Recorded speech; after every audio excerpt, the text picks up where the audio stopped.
There are so many ways to decorate cakes with wafer paper if you know how to use it. In this video, I'll show you how to shape wafer paper, how to colour it, and how to attach it to cakes. You can shape wafer paper by folding it, using elaborate origami techniques, or try a simple fan by folding it back and forth in an accordion style. To attach the base of the fan, use a little bit of water to make the wafer paper sticky and then pinch it together. Leave it to dry for about an hour. You can also cut wafer paper into whatever shape you like. I'm cutting out some simple leaves here, or you can make all sorts of flowers by cutting out each petal individually. For really fun artistic results, you can mold or drape wafer paper into sails. Dip the paper into a tray of water, letting it sit there for about 30 seconds to get very supple, and then lift it up and put it onto a non-stick surface, like parchment paper or a silicone mat. You can manipulate it by twisting it with your fingers to shape it.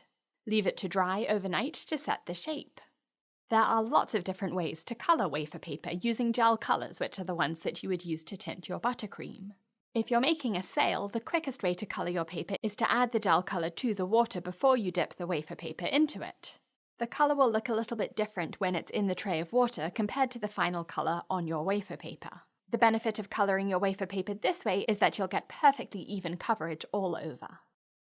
You can also paint colour onto your wafer paper. The most affordable way of doing this is by mixing a gel with either water or alcohol, but this is not ideal because the gel tends to clump within the water, so you don't get even coverage, and the wafer paper will be brittle, so it's very likely to snap while you're painting it or when you move the shape later. To prevent snapping and to make a more even colour, mix the gel with glycerin. This will make a much thicker paint, which you can brush onto your shapes, but it won't absorb very well.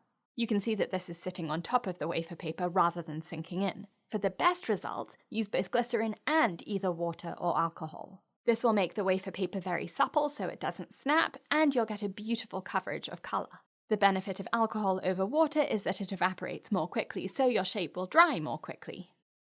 Instead of painting onto your shape after cutting it out, you can paint onto the wafer paper before shaping it. This is navy gel colour with glycerin and vodka, and I'm brushing back and forth, up and down over the wafer paper for fairly consistent coverage. You can brush onto both sides of the wafer paper, and if you notice it gets quite sticky, you can use cornstarch to take that away.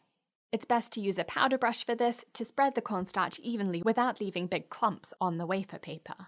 If you want your wafer paper to be shimmery or glittery, you can use luster dust or disco dust, or edible glitter. Brush it onto the sheet also using a wide powder brush for even coverage.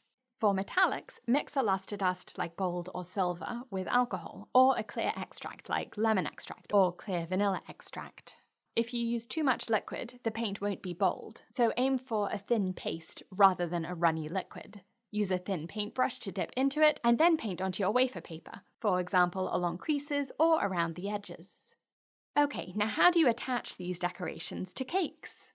If the frosting on your cake has set, push the wafer paper decorations firmly into the frosting. This works for flexible decorations like ones that have been painted with glycerin, these leaves for example, but also for very firm decorations that have been soaked in water and dried to become hard, like the steam on this latte. If the decorations aren't sticking to the frosting because it's set, you can use a bit of fresh frosting as glue to attach them. To attach wafer paper decorations so that they stick out from a cake, for a gravity-defying effect, poke a toothpick into the decoration while the wafer paper is sticky, which, if you're using water, will be immediately after dipping the paper into the water, while it's still soft. Or if you're folding your decoration, use water to wet the wafer paper and then fold it over the toothpick so that it dries and holds the toothpick in place. Then poke the toothpick into your cake to attach your decoration. I hope this tutorial has been useful. Visit my cake school on britishgirlbakes.com to learn hundreds of cake decorating techniques and designs. Thanks for watching.